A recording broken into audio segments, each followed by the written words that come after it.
আজকে আমি আপনাদেরকে দেখাবো হেলেঞ্চা শাক। দেখেন আমাদের বাসার সামনে এত বেশি হেলেঞ্চা শাক হয়েছে, দেখলে খালি ইচ্ছে করে যে তুলে নিয়ে এসে খাই। আজকে আমি হেলেঞ্চা শাক তুললাম। এই শাক তোলার পিছনে একটা কারণ আছে। কারণটা হচ্ছে আমি সেই ছোট্টবেলায় একটা শাক দেখছিলাম, সেই শাকটা আমি অনেক দিন থেকে দেখি না।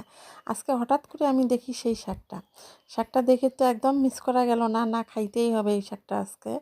এই জন্য আসলে অল্প একটু শাক তো ওটা হবে না, উম, বাকি শাকগুলো উঠানোর চেষ্টা করলাম। এই যে আমি হেলেঞ্চা শাক উঠাচ্ছি। এই দেখেন আমাদের একদম ঘরের সামনেই এত বেশি হেলেঞ্চা শাক হয়েছে।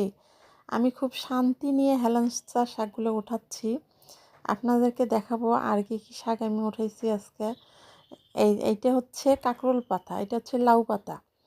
এই যে এর নিচে হচ্ছে আমার বিশেষ শাক, যেটার জন্য আজকে আমি শাক উঠাইলাম।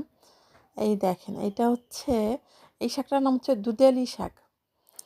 আর এইটা হচ্ছে চাপা শাক। এই শাকটা আমি বহুদিন থেকে দেখি না, আজকে দেখে আমার মনটা প্রাণটা একদম জুড়িয়ে গেছে। এখানে অবশ্য লাল শাকও ছিল। তারপরে এই দেখেন আমার যা বলতেছে, দেখ আমাদের পুকুরের পাশে কলমি শাক হয়েছে। এই যে আমার যা আমাকে দেখাচ্ছে, তা বললাম যে ভাবি আমাকে একটা পাতা দেন কলমি শাকের। পরে একটা আগা আর একটা পাতা ছিঁড়ে আমাকে দিল, মানে এতটুকুই হয়েছে। এইটা হচ্ছে আমাদের কচু ক্ষেত। এখানে অনেক কচুর গাছ আছে, পাশে একটা পুকুর আছে।